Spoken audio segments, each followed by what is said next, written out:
Hey guys, Cam here from PhoneDog.com, and I'm on to my last day of the BlackBerry Passport challenge. I thought it was a good opportunity to sort of round up my experiences. Now, if you've been watching the rest of my videos, you'll know I've had my share of frustrations. I've found things that I enjoy, and I've made videos about those, and also tried to feature some of the lesser known qualities of the BlackBerry Passport and BlackBerry 10 operating system. And you can find links to all my previous videos in the description box, as well as links to my review that I published about a month ago, the unboxing, and anything else BlackBerry Passport related that you might want to have a look at, including an in-depth look at the keyboard and an in-depth look at the BlackBerry Blend software. All of that is down in the description box. And to sum it up, my 30 days, I've really enjoyed it, and part of that is trying to learn new things. I do enjoy looking at stuff that I'm maybe not as familiar with, trying to come to terms and find solutions to frustrations. It's a pleasing experience, especially when you do find solutions to those.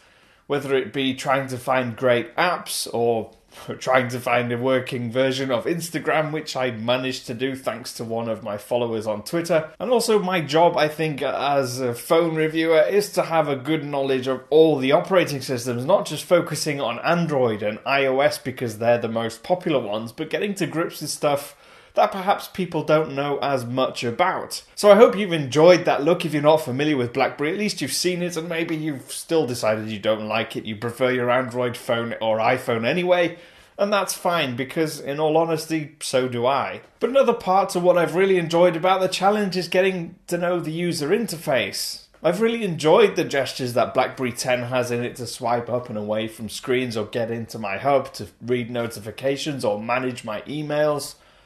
It just all feels really natural to me now that I've had it for about 4 weeks. Or actually 6 weeks if you include the time that I had it before the 30-day challenge. And you can be sure I'll be picking up my iPhone or Android phone and swiping up on the screen and realizing I'm not using a BlackBerry anymore. As I mentioned in my review, my thoughts are pretty much unchanged on who this device is for. It's not a device for everybody.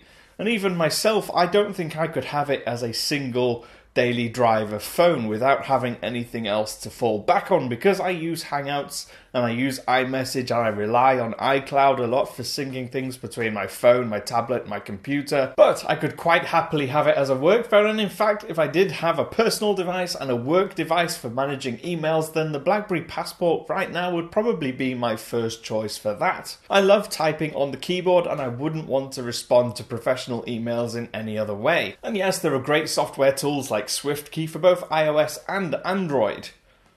But to me, nothing quite beats that physical feel of pressing down a button and feeling the click and knowing that you've actually pressed something. So now I'll be switching my SIM out to one of my personal phones and having to send the BlackBerry back. But for everyone that's got involved in the comments on Twitter, for those of you in the BlackBerry community who have hooked into this video series, I really appreciate it. Thank you so much for your help in finding solutions and learning how to get to grips with this operating system. I have really enjoyed the experience, and I'm pretty sure I will be buying a BlackBerry at some point soon, just not right now. The holiday season has sort of emptied my funds slightly. I've been Cam. This has been the 30-day BlackBerry Passport Challenge. I'm at phonedog_Cam on Twitter. Ask me any questions about this or anything else on there, or use the comments down below, and I will see you again soon.